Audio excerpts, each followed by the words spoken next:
కందుకూరి వీరేశలింగం పంతులు కన్నుమూసి 106 ఏళ్లు అయినా ఆయన జ్ఞాపకాలు నేటికి తెలుగువారితోనే ఉన్నాయని ఆంధ్రకేసరి యువజన సమితి ఘనంగా నివాళులర్పించారు. కందుకూరి వర్ధంతి సందర్భంగా వీరేశలింగం జన్మ గృహంలో సోమవారం వర్ధంతి కార్యక్రమం సమితి అధ్యక్షులు దేశరెడ్డి బలరామనాయుడు అధ్యక్షతన జరిగింది.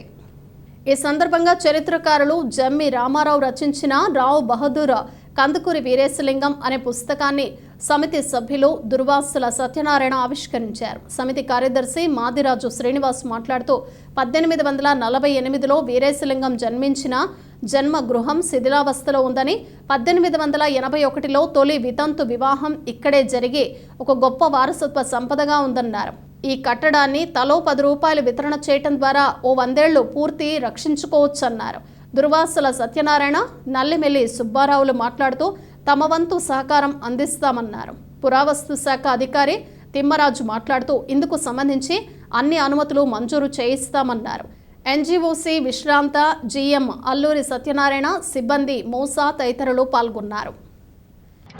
నవయుగ వైతాళికుడు, సంఘ సంస్కర్త, అభినవ రాజా రామ్మోహన్ రాయ్ అయినటువంటి గద్యదక్కంగా పేరుగాంచిన మన శ్రీ కందుకూరి వీరేశలింగం గారి యొక్క 105వ వర్ధంతి సందర్భంగా కందుకూరి వీరేశలింగం గారు జన్మించిన ఈ జన్మగృహాన్ని పురావస్తు శాఖ తన అధీనంలో తీసుకుని పరిరక్షించి నేటికి 25-26 సంవత్సరాల నుంచి పర్యవేక్షణ కొనసాగుతుంది.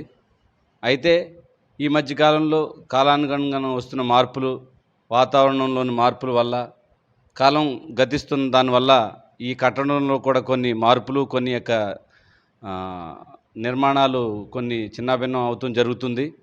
దానికి సంబంధించి గవర్నమెంట్ కూడా ప్రపోజల్స్ పంపించాం. అయితే గవర్నమెంట్ వారు ఒకవేళ ఫండ్స్ లేట్ అయితే స్థానికంగా ఉన్న పెద్దల్ని, స్థానికంగా ఉన్న ఎన్జిఓల్ని, స్థానికంగా ఉన్న ఏదైనా కంపెనీని సిఎస్ఆర్ ఫండ్స్ రూపంలో సహాయం తీసుకుని ఈ యొక్క జీర్ణోద్ధరణ పనులు జరిగించమని వారు చెప్పి ఉన్నారు.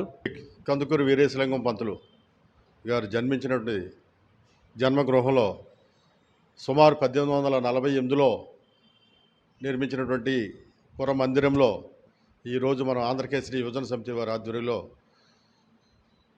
వర్ధంతి కార్యక్రమం జరుపుకుంటున్నాం.